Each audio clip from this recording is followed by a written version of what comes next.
Welcome to Dispatches, a shorter podcast from the old front line and me, military historian Paul Reed. 80 years ago, Allied forces landed on the beaches of Normandy. But as so often, the criss-cross paths of history connect the First Great War with the Second. In this episode, we ask, was Gallipoli the first D-Day? This episode of Dispatches goes out close to the 80th anniversary of the D-Day landings, that pivotal event in the West when on the 6th of June 1944 the Allies landed in Normandy. I'll be there myself this week with a group from York, the York Normandy veterans who I've been travelling to Normandy with for the D-Day commemorations for many, many years.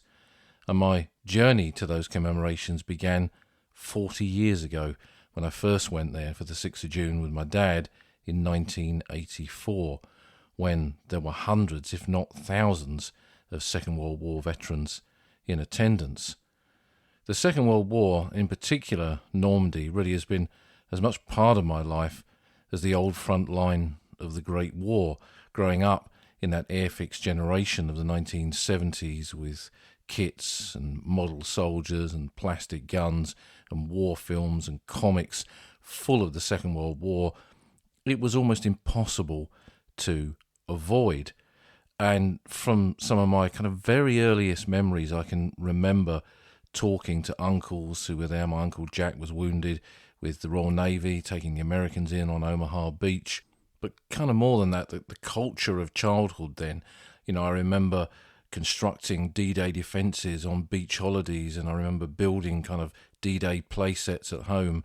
And there were these fabulous Dennis Knight books, these kind of landscape books in the 70s that gave you the history of different parts of British history, including D-Day, as well as the First World War and the Battle of Waterloo and the Crimean War and all kinds of other things.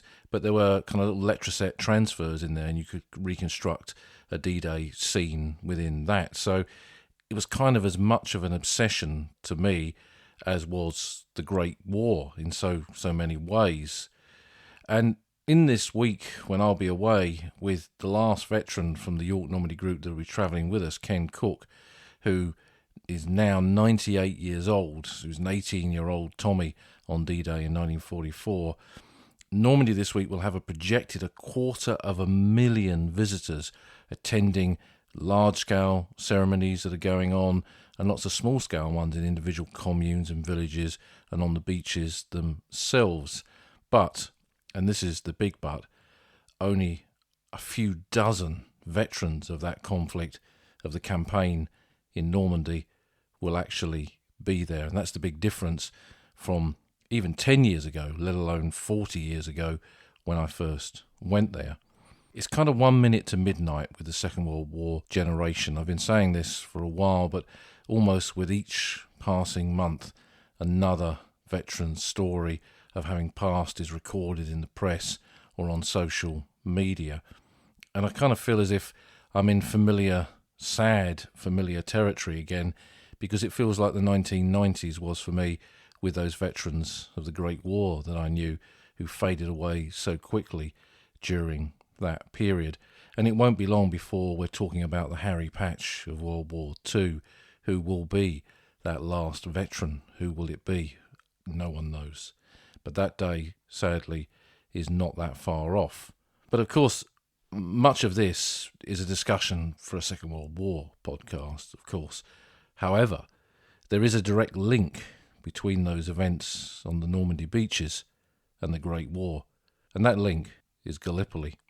In 2002, I worked with my old friend John Hayes Fisher on a BBC Time Watch documentary, Gallipoli, the First D-Day.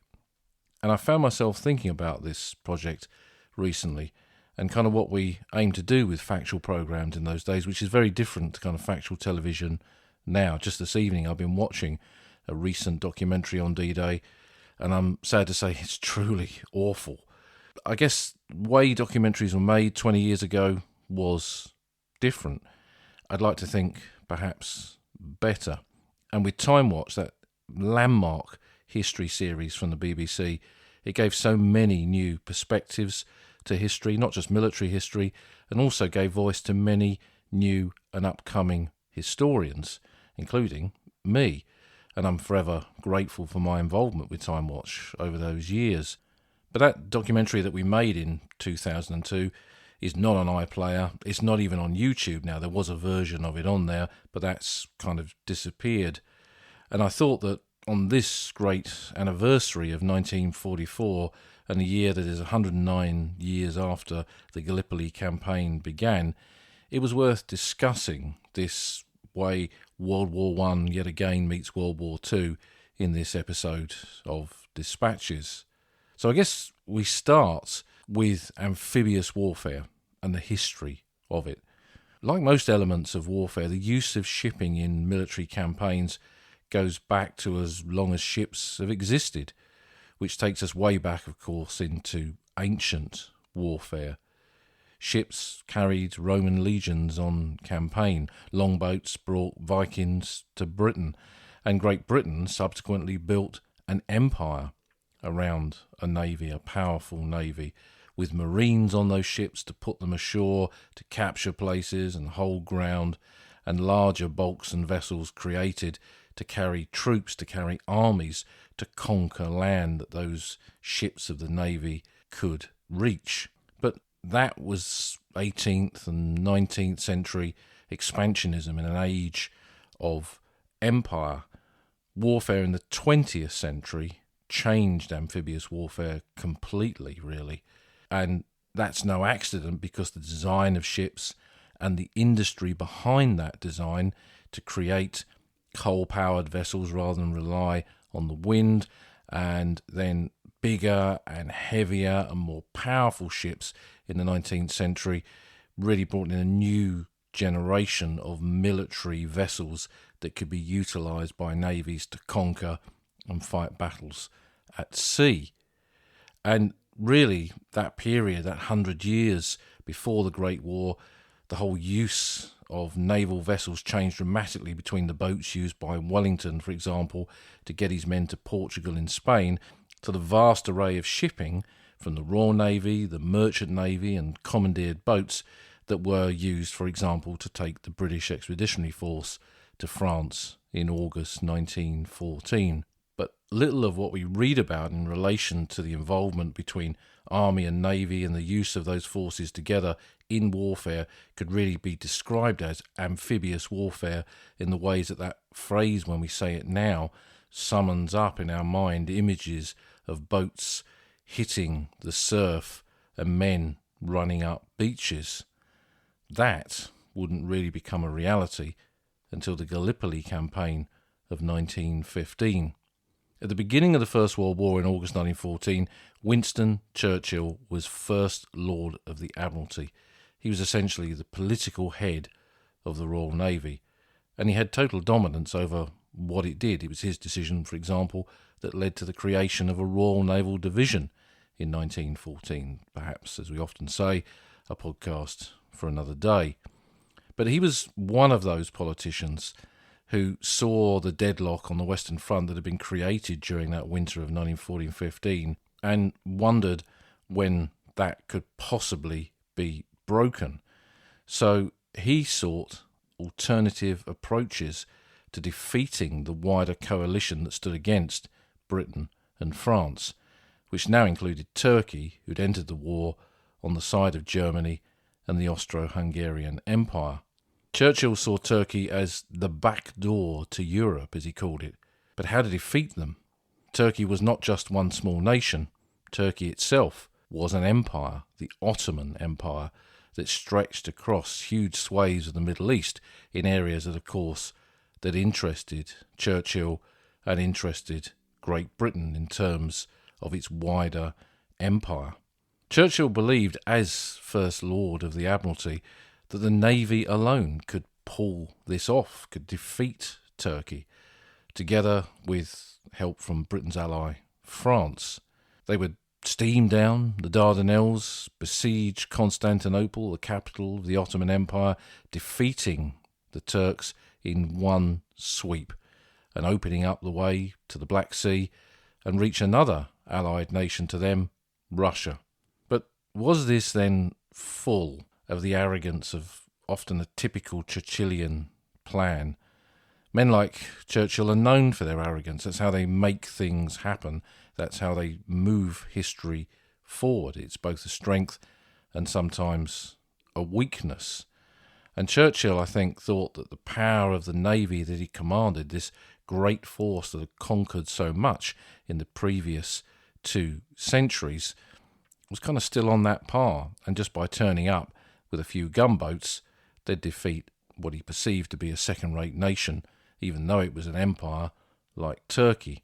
On the 18th of March 1915, everyone got a rude awakening when a naval force steamed into the entrance to the Dardanelles, that narrow passage that enabled access to Constantinople, the prize where they'd besiege it and defeat the Turks.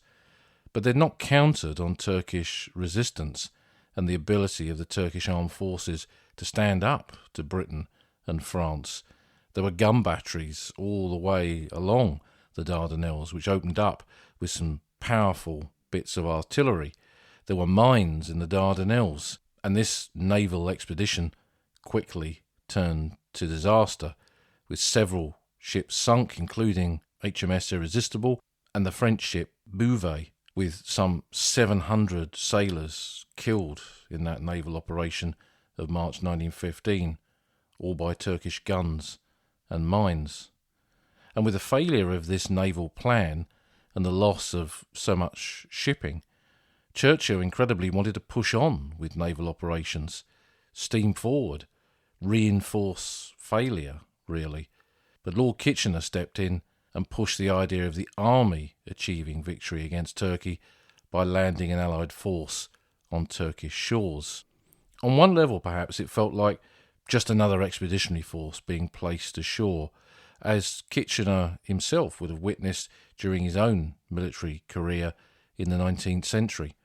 Pack some ships with troops, take them to a foreign shore where something was going on, unload them and fight the enemy. Simple. But the difference now, and the difference with landing on the shores of the Ottoman Empire at the entrance to the Dardanelles, was that Britain and France had somehow announced their intentions by launching this naval operation, had indicated their area of interest, and this shore wasn't just guarded now, it was defended. For the first time, and certainly not the last, soldiers would land on a beach that would instantly become a battlefield. And that would characterise warfare pretty much in the next half of the 20th century. So what plans were made by the Army and the Admiralty to take this into account? You weren't just popping men ashore, you were landing on a hostile, defended shore. In some respects, there were none. The Army commander, Sir Ian Hamilton, planned for his men to land supported by naval gunfire, seize the Turkish defences overlooking the Dardanelles, and allow the Royal Navy to continue up those narrows and the army itself to advance across Turkish soil and besiege the capital city of Constantinople. A massively impressive, a massively ambitious plan. But how to get these men ashore, given that it would be defended? Well, quite simply, plans had not really changed from Kitchener's day or Sir Ian Hamilton, who'd been twice recommended for the Victoria Cross in some of the 19th century small wars under the old Queen. Nothing had really changed, and their approach to this had not changed either. Put men on ships, send them in a naval flotilla, unload them onto ships, row them ashore, let them get out the boats, and walk up the shore, take on the enemy. That was the plan. And again, just like they'd underestimated the Turkish capabilities in the Narrows itself, they underrated the Turkish ability to defend its own soil.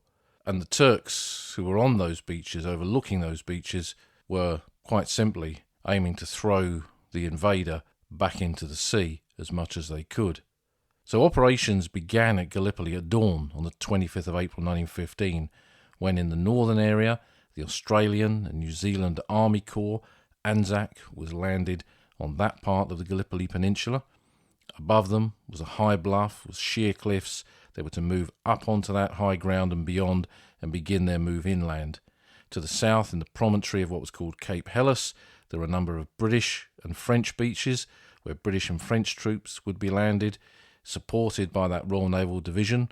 Infantry soldiers formed from naval personnel, which was another idea of Churchill's.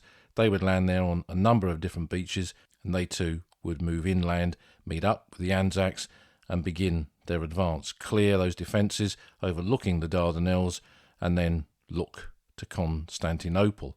That was the plan. The reality was very, very different. And if we just take one beach that we've discussed in detail previously in this podcast, and that's W Beach, which became known as Lancashire Landing. That's where the Lancashire Fusiliers were rowed ashore by a naval task force, which included men from HMS Implacable. And that task force of men from HMS Implacable included my grandfather, Bertie Samuel Reed, who was a stoker who worked down in the boilers, but volunteered for this operation and got into a rowing boat, loaded it up with Lancashire Fusiliers with him and his naval rating mates, and they rowed it from the flotilla onto the area of the beach and found it not just defended by Turkish soldiers, but there was wire in the water and the beach was under heavy fire from the bluffs. W Beach is a kind of semicircular kind of position with high ground all around it. Whoever holds that high ground can dominate the beach. And as the Lancashire Fusiliers hit that beach, they came under tremendous fire. And you've got to remember that the boats that they're using are quite high-sided rowing boats. Easy to get into from a capital vessel. You climb down into it. But if you hit a beach and you ground in the sand, you've got to get up over the top of this rowing boat and drop down into the water, perhaps as much as your own height. So you could be looking at a 4 or 5 foot drop into the water. And what my grandfather witnessed was men going over the side of boats like this, dropping down onto the Turkish wire, being torn apart by it, and the sea there at W Beach, as he remembered it, running red with the blood of the Lancashire Fusiliers. And on the beach itself, they came under withering fire from the bluffs. Naval gunfire was used to fire on those positions. Gradually, the men fought their way up the bluffs, cleared those Turkish defences, and moved inland. But this was not the kind of simple operation that people had expected. The Turks, defending their own country, their own soil, were not going to give in easily and proved to be far better soldiers than the British gave them credit for. So W Beach is not an untypical example of what many soldiers experienced in those initial landings. They just used existing naval military technology to get them from one ship onto the water in rowing boats to the edge of the surf on the beach and get them out, unload them, as if it was an exercise in peacetime. But this was no exercise, and the beachheads were full of enemy troops.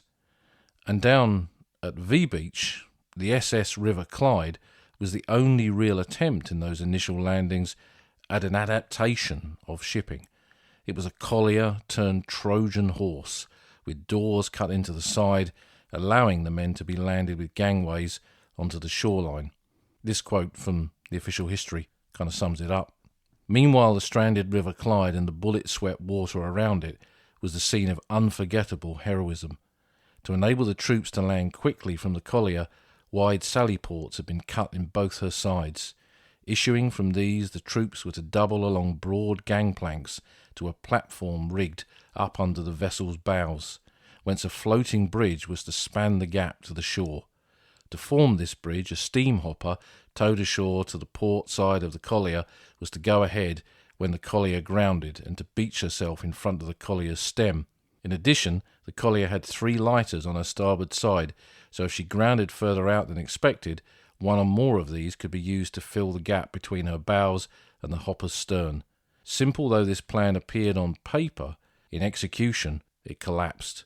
The hopper, instead of running forward when the River Clyde grounded, swung suddenly out to port, and there for some time she lay immovable, broadside, onto the beach, and useless for her intended purposes. The resulting massacre as the men emerged from these sally ports cost the men of the 2nd Hampshires, the 1st Royal Munster Fusiliers, and the first Royal Dublin Fusiliers, all of whom were inside this Trojan horse, cost them dear as they came down those gangplanks onto those boats, tried to get onto the shore, and were cut to pieces by Turkish machine gun and rifle fire from the beachhead area. And many of those now lie in V Beach Cemetery, close to where the River Clyde beached in 1915. Now, despite, and we're not going to go through kind of every beach here, that is definitely a subject for another day, but despite the problems on every Gallipoli beach on the 25th of April 1915, by nightfall a bridgehead had been made. The Anzacs had pushed up the high ground above their beaches, but had been stopped by Turkish counterattacks, and at Cape Helles the British were only just beyond their landing areas. In most areas, rather than just advance on Constantinople, soldiers were now told to dig, and Gallipoli rapidly turned into the Western Front in miniature. So what had happened? The British had underestimated the Turks and also not provided what would be needed for their troops to land. This was the dawn of proper amphibious warfare, but there was no amphibious warfare kit, no landing craft, no nothing. A naval liaison between the Navy and the Army, so that you'd have men that would direct naval gunfire attached to your infantry units as they landed on these beaches, that didn't exist. They were kind of almost at war with each other, with the Navy annoyed that the Army had taken over this operation and the Army wondering why they were even there in the first place.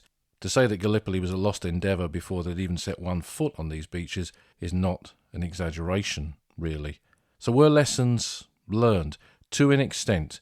They realised that trying to land men in conventional boats, where they had to jump out of these boats, often at great height, get into water that could be defended with wire and other obstacles, was not the best way to put men ashore when they're under fire at the same time.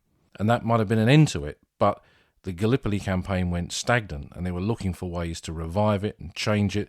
There was a change in command, and then landings at Suvla Bay in August of 1915, just to the north of Anzac in the northern part of the Gallipoli Peninsula. And those Suvla Bay landings gave them a second chance at adapting the way men were placed onto a hostile shore, and here, instead of just using conventional rowing boats, they used specially adapted landing ships called X-lighters or Beetles. These had armoured sides to protect the men, and the ramps that were on the front of the vessel looked like antennas. That's the name Beetle given to them by the troops.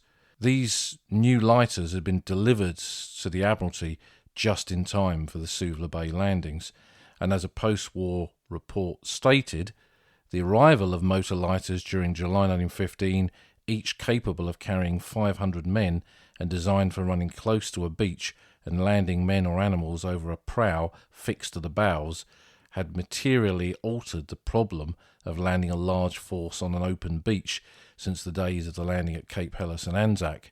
13 of these lighters were available for the Suvla landing, of which 10 in conjunction with 10 destroyers for towing them from Imbros, which also carried about 500 men apiece, could transport 10,000 men of the 11th Northern Division simultaneously and land them in 2 flights of 5,000 men each. These Beetles were essentially the first proper landing craft, with a ramp that could be lowered to allow immediate and swift exit onto the beach being the key feature, really. We'd moved away from conventional rowing boats to an adapted vessel that allowed troops to be put onto that shore rapidly, even if they were under fire. So while the 25th of April 1915, the original Gallipoli landings, had changed amphibious warfare forever, Suvla Bay in August 1915 really brought it into the 20th century. But for Gallipoli, all of this was really too late. The Dardanelles was a fading vision. Suvla ended in just as much failure, just as much stalemate, and the campaign was brought to an end, with Suvla and Anzac evacuated by December 1915 and Cape Helles in January. Amphibious warfare of that like was not to really be seen in the Great War again. So we've called this episode, after the time watch we made those 22 years ago, Gallipoli, the first D-Day. Is what happened at Suvla the reason for that? Is that the connection, and the only connection between these two great events? No, far from it. jumping on to the approach to what we'd now call D-Day, what happened on the 6th of June 1944 wasn't even the first D-Day in World War II. D-Day was a generic military term for an operation. It had been called Z-Day in the First World War, and there were a number of D-Days involving amphibious operations, from Operation Torch in North Africa to the landings in Sicily and Salerno and Anzio. And D-Day, what we see as D-Day in Normandy, was just one part of that. And there would be a D-Day again even after the 6th of June, with the landings at the Walcheren Island, for example, late in 1944. But for most people, D-Day equals Normandy, equals the 6th of June 1944. And we'll see this week on television and in the press and social media an obsession with that D-Day phrase. It doesn't mean anything. The D is not day of destiny or day of decision, as I've seen a few times. It is this generic military term. But the other link between Gallipoli and D-Day was, of course, Churchill himself. The architect of that failed Gallipoli campaign was now Prime Minister of Great Britain and had proved very hands-on when it came to the planning for Operation Neptune and the landings in Normandy. He was by then the self-appointed Minister of Defence. But this time the Navy wouldn't just be dropping men ashore, and the Army wouldn't be hoping for the best. Planning was of the essence, and the plans for D-Day had become a boffins war, really, where almost nothing was left to chance. Scientists, officers coming up with plans from across the services, from Admiralty to Army to Air Force, were given a free hand to come up with ways to defeat the Germans, to get off the beaches, to get through the defences of the Atlantic Wall, to drop men behind enemy lines by parachute and glider. They were given free rein to come up with these ideas, and while not every idea was ever adopted, the amount of resources and time put into this planning was one of the key routes to success when it came to those Normandy landings in 1944. But not just the boffins. Training was essential. That was lacking for Gallipoli. Men had not trained at all for any kind of amphibious operation, whereas the units that hit the American and the British and the Canadian beaches on D-Day had carried out extensive training. The US 29th Division on Omaha and the British 3rd Division on Sword Beach, for example, had carried out, in some cases, nearly 2 years' worth of training to get them to that point, with mock landings, with landing practice in different parts of Britain, the Americans in the West Country, the British up in Scotland. Sections of the Atlantic Wall had been constructed so they could train as to how to destroy it and defeat it. Down in the West Country, the Americans built concrete landing craft on the beach to practice coming off of those landing craft onto a hostile beach. So training was a massively important part of it, and also for the assault troops knowing how to work in conjunction with their supporting tanks and engineering equipment, whether that's the floating duplex drive DD tanks, the Shermans, or the Churchill AVRE, Assault Vehicle Royal Engineers, that would come in and do the engineer tasks on D-Day. Training was crucial, and something that, of course, was lacking a generation before in 1915.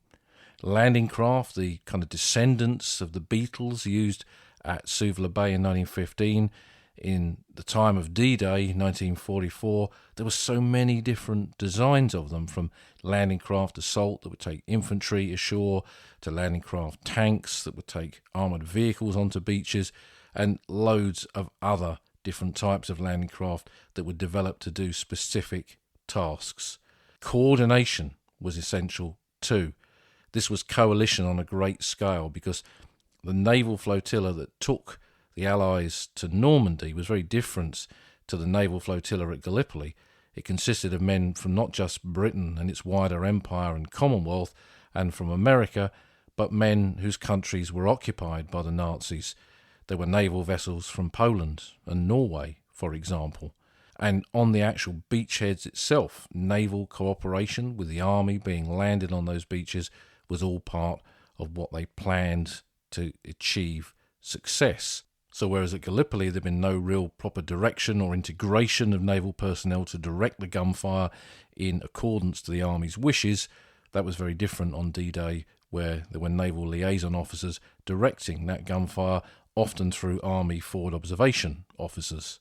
But despite all this preparation, despite all this coordination and training and practice, Churchill, that architect of Gallipoli that had ended in such bloody failure, feared a repetition of that, feared a bloodbath, and Gallipoli was haunting his dreams 80 years ago now.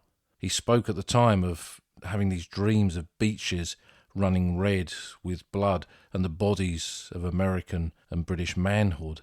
But D-Day in 1944 was not Gallipoli 1915, and despite problems on almost every D-Day beach, the landings proved successful.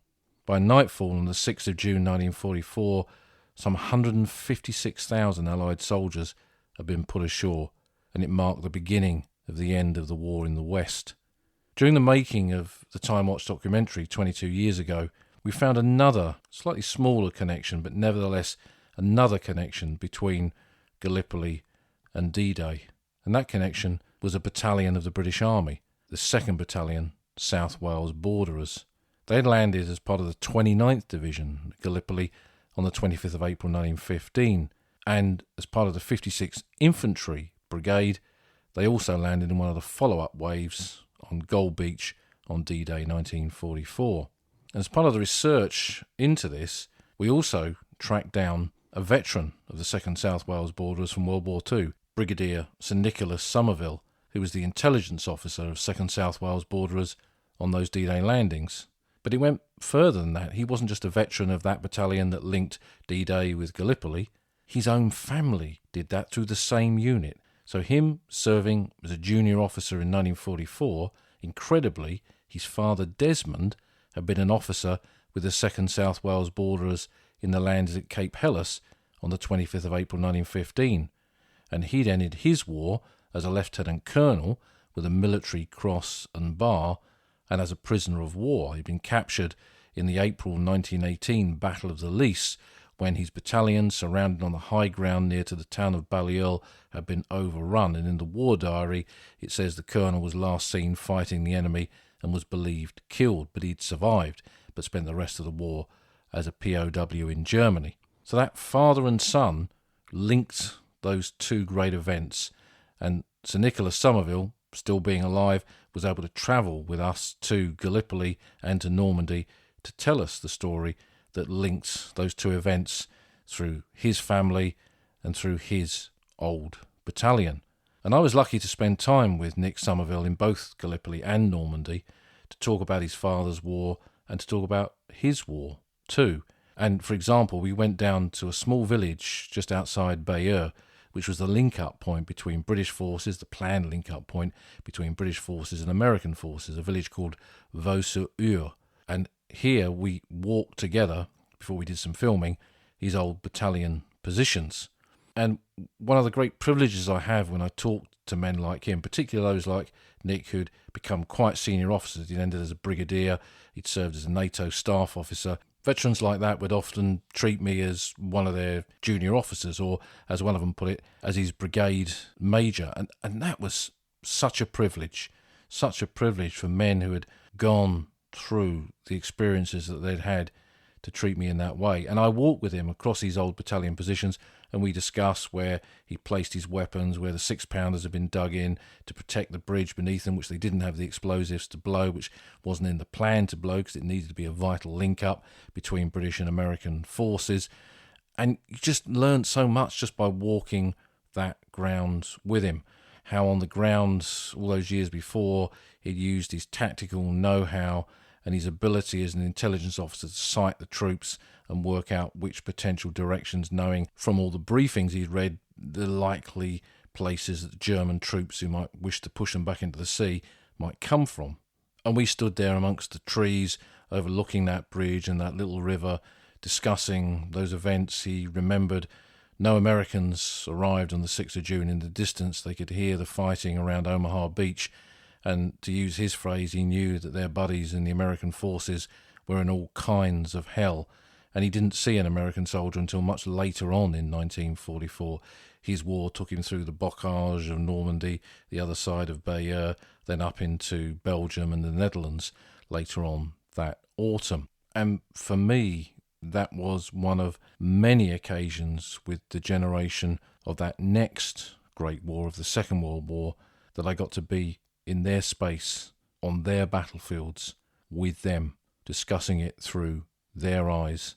And just like some of those Great War veterans I knew, I learned so much from these men and women who I travelled across those Second World War battlefields with.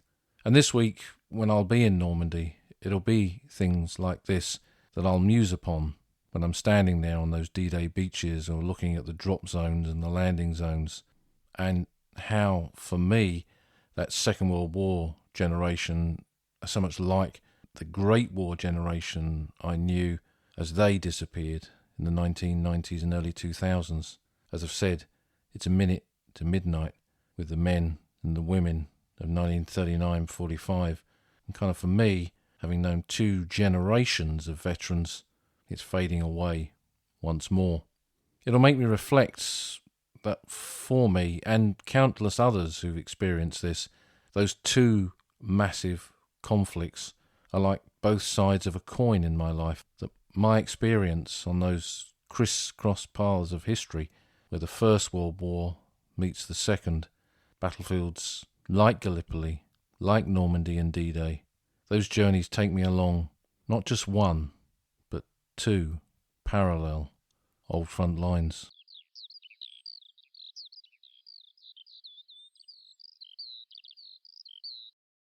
You've been listening to Dispatches, part of the Old Front Line podcast, with me, military historian Paul Reed.